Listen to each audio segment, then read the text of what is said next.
قسم کے گناہ گاروں، خطا کاروں اور مجرموں کے لیے اللہ کی طرف سے رحمت و خوشخبری کا اعلان ان آیات میں کیا گیا ہے۔ کوئی گناہ ایسا نہیں ہے جس کی توبہ نہ ہو، اور کوئی جرم ایسا نہیں ہے جس کی معافی نہ ہو۔ شرط صرف صدق دل کے ساتھ توبہ اور استغفار ہے۔ ایک شخص زندگی بھر کفر شرک میں مبتلا رہتا ہے، دن رات اللہ کی نافرمانی اور بغاوت میں گزارتا ہے، اور آخر عمر میں اسے کفر شرک سے توبہ کی توفیق ہوتی ہے، اور وہ کفر سے توبہ کر کے دائرہ اسلام میں آ جاتا ہے۔ اللہ تعالیٰ اس کے سارے گناہ معاف کر کے اپنے دامن رحمت میں پناہ دے دیتا ہے۔ اسی طرح کسی مسلمان سے بھی گناہ سرزد ہو جاتا ہے، خواہ وہ گناہ کتنا ہی بڑا کیوں نہ ہو، اگر وہ صدق دل سے توبہ کرتا ہے تو اللہ تعالیٰ اس کی توبہ قبول کر لیتا ہے۔ گناہ کی کوئی قسم ایسی نہیں ہے جس سے بندہ توبہ کرے اور اللہ کے یہاں اس کی معافی نہ ہو۔ اللہ کی مغفرت کا سمندر انسانوں کے گناہوں سے بہت زیادہ وسیع ہے۔ نبی صلی اللہ علیہ وسلم نے بنی اسرائیل کے ایک پیشہ ور مجرم کا واقعہ بیان فرمایا کہ اس شخص نے 99 لوگوں کا قتل کیا تھا، پھر اسے اپنے جرم پر شرمندگی ہوئی۔ اس نے بنی اسرائیل کے ایک عابد و زاہد سے پوچھا کہ وہ 99 قتل کا مجرم ہے، کیا اللہ کے یہاں اس کی توبہ قبول ہو سکتی ہے؟ اس عابد نے کہا کہ تیری توبہ قبول نہیں ہو سکتی۔ اس شخص نے مایوس ہو کر اس عابد کو بھی قتل کر دیا اور 100 مقتولوں کی تعداد پوری کر دی۔ پھر اس کے ضمیر نے جھنجھوڑا اور وہ توبہ کرنے کے لیے ایک عالم کے پاس پہنچا اور پوچھا کہ اس نے پورے 100 انسانوں کا قتل کیا ہے، کیا اس کی توبہ قبول ہو سکتی ہے؟ اس عالم نے جواب دیا کہ تیرے اور تیری توبہ کے درمیان کوئی چیز رکاوٹ نہیں بن سکتی، بشرطے کہ تم توبہ کرنے کے ساتھ یہ بستی اور ماحول چھوڑ دو جس میں تم مجرمانہ اقدام کرتے رہے ہو، اور وہاں چلے جاؤ جہاں اللہ کی عبادت ہوتی ہے۔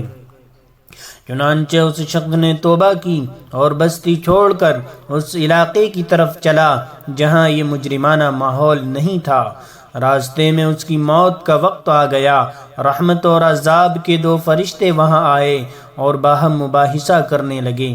عذاب کے فرشتے نے کہا یہ شخص خونخوار مجرم تھا، میں اسے دوزخ میں لے جاؤں گا۔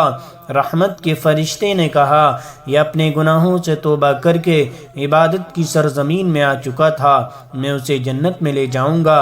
اللہ تعالیٰ نے ان دونوں کا فیصلہ کرتے ہوئے فرمایا کہ تم دیکھو اس نے کتنا راستہ طے کر لیا تھا۔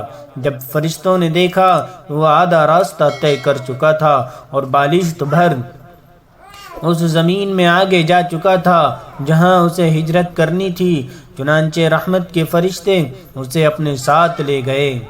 بندہ اپنے اوپر خود ہی توبہ کا دروازہ بند کر لیتا ہے۔ اللہ کبھی اپنی مغفرت اور رحمت کا دروازہ بند نہیں کرتا۔ وہ کہتا ہے ان اللہ یحب التوابین ویحب المتطہرین۔ اللہ ان لوگوں کو پسند کرتا ہے جو توبہ کریں اور پاکیزگی اختیار کریں۔ اللہ تعالیٰ بندوں کو دعوت دیتا ہے کہ وہ خطا کریں تو توبہ کریں۔ انسان خطا و نسیان کا عادی ہے، اس سے انجانے میں غلطی ہوتی ہے، وہ جان بوجھ کر بھی خطا کا ارتکاب کرتا ہے۔ اسے چاہیے کہ اللہ سے توبہ کرے، اس سے گڑ گڑا کر معافی مانگے اور گناہوں سے پاک زندگی گزارنے کا عہد کرے۔ بلکہ رسول پاک صلی اللہ علیہ وسلم نے تو یہاں تک ارشاد فرمایا ہے اللہ کی قسم جس کے قبضے میں میری جان ہے، اگر تم سے گناہ سرزد نہ ہو تو اللہ تم کو اٹھا لے گا اور تمہاری جگہ ایسے لوگوں کو لے آئے گا جو گناہ کریں گے، پھر اللہ سے توبہ استغفار کریں گے اور اللہ ان کی مغفرت کرے گا۔ ذنوب اور معاصی میں فرق ہے۔ ذنوب چھوٹے گناہوں کو کہا جاتا ہے اور معاصی دیدہ و دانستہ نافرمانی یعنی بڑے گناہ کو کہا جاتا ہے۔ حدیث کا مطلب یہ ہے تم سے خطا ہوتی ہے تو ہونے دو، مگر تم توبہ اور استغفار کرتے رہو۔ یہ مطلب نہیں کہ تم کبیرہ گناہوں کا ارتکاب کرو یہ سوچ کر کہ توبہ کر لیں گے، مثلا زناکاری، ڈاکہ زنی، چوری، قتل، سود خوری وغیرہ یہ سمجھ کر کرنے لگو، اللہ نے مغفرت کا وعدہ کیا ہے، ہم توبہ کر لیں گے۔ یہ خطا کاری نہیں بلکہ ڈٹائی ہے اور گناہ پر سرکشی کا اضافہ ہے۔ اس سے بچنے کی قرآن و حدیث میں بڑی تاکید کی گئی ہے۔ توبہ کی قبولیت کے لیے چند بنیادی تعلیمات کو ذہن میں رکھنا ضروری ہے۔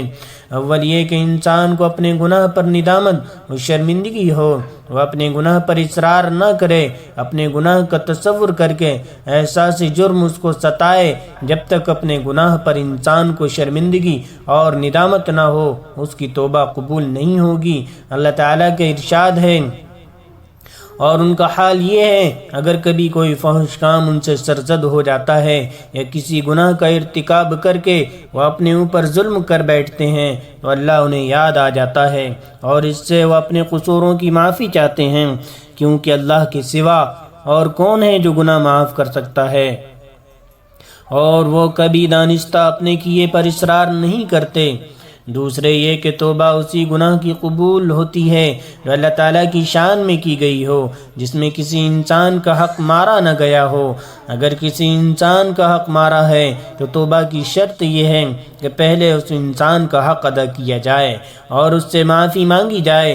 مثلا کسی کی چوری کی ہے، ڈاکہ ڈالا ہے تو پہلے چوری اور لوٹ کا مال اس کے مالک کو لوٹائے، یا کسی کو قتل کیا ہے تو پہلے اس کے وارث کو دیت یا قصاص ادا کرے یا وارث اسے معاف کر دے۔ کسی کی زمین جائیداد پر قبضہ کیا ہے تو پہلے اسے مالک کو لوٹائے، تبھی توبہ قبول ہو سکتی ہے۔ رسول اللہ صلی اللہ علیہ وسلم نے فرمایا کہ دیوان اللہ کے یہاں 3 طرح کے ہوں گے۔ ایک دیوان حقوق العباد کا ہوگا، جب تک بندہ معاف نہیں کرے گا اللہ بھی معاف نہیں کرے گا۔ تیسرے یہ کہ توبہ صدق دل سے کی جائے، دل میں اپنے کیے ہوئے گناہ سے نفرت ہو اور پختہ ارادہ ہو کہ آئندہ اس گناہ کا ارتکاب نہیں کریں گے۔ اسی کو قرآن نے توبۃ النصوح کہا ہے۔ یا ایھا الذین آمنوا توبوا الی اللہ توبۃ نصوحا عسى ربکم ان یکفر عنکم سیئاتکم ویدخلکم جنات تجری من تحتها الانہار۔ اے لوگو جو ایمان لائے، اللہ سے توبہ کرو، خالص توبہ۔ بعید نہیں کہ اللہ تمہاری برائیاں دور کر دے اور تمہیں ایسی جنتوں میں داخل فرما دے جن کے نیچے نہریں بہہ رہی ہوں گی۔ چوتھے یہ کہ انسان اپنے گناہ سے توبہ کرنے کے ساتھ اپنی اصلاح کرنے کی کوشش کرے، یعنی اپنے عمل سے یہ ثابت کرے کہ اس نے واقعی توبہ کی ہے اور اب وہ توبہ کے تقاضے پورے کر رہا ہے۔ مثلا جس گناہ میں وہ مبتلا ہوا تھا اب اس کے قریب جانے سے بھی گریز کر رہا ہے، کہیں ایسا نہ ہو کہ وہ دوبارہ اسی گناہ میں مبتلا ہو جائے۔ اللہ تعالیٰ کا ارشاد ہے اگر تم میں سے کوئی نادانی کے ساتھ کسی برائی کا ارتکاب کر بیٹھا ہو پھر اس کے بعد توبہ کرے اور اصلاح کر لے تو وہ اسے معاف کر دیتا ہے۔ سورۃ الفرقان میں چند بڑے گناہوں اور ان کی سزا کا تذکرہ کرنے کے بعد اللہ تعالیٰ نے ارشاد فرمایا ہے الا یہ کہ توبہ کر چکا ہو اور ایمان لا کر عمل صالحہ کرنے لگا ہو، ایسے لوگوں کی برائیوں کو اللہ بھلائیوں سے بدل دے گا۔ گناہ سے توبہ کرنے کے بعد عمل صالح کرنا ایک پاکیزہ زندگی گزارنے کا اعلان اور اظہار ہے۔ اس طرح توبہ کرنے والا ایسا ہے جیسے اس نے کبھی گناہ کیا ہی نہیں۔ توبہ کرنے سے انسان پاک بھی ہوتا ہے اور اللہ اس کے رزق میں اضافہ بھی کرتے ہیں۔ رسول کریم صلی اللہ علیہ وسلم ارشاد فرماتے ہیں جس شخص نے استغفار کا التزام کیا اللہ اس کے لیے ہر تنگی سے نکلنے کا راستہ نکالے گا، ہر غم سے نجات دے گا اور اس طرح اسے رزق دے گا کہ اسے گمان بھی نہ ہوگا۔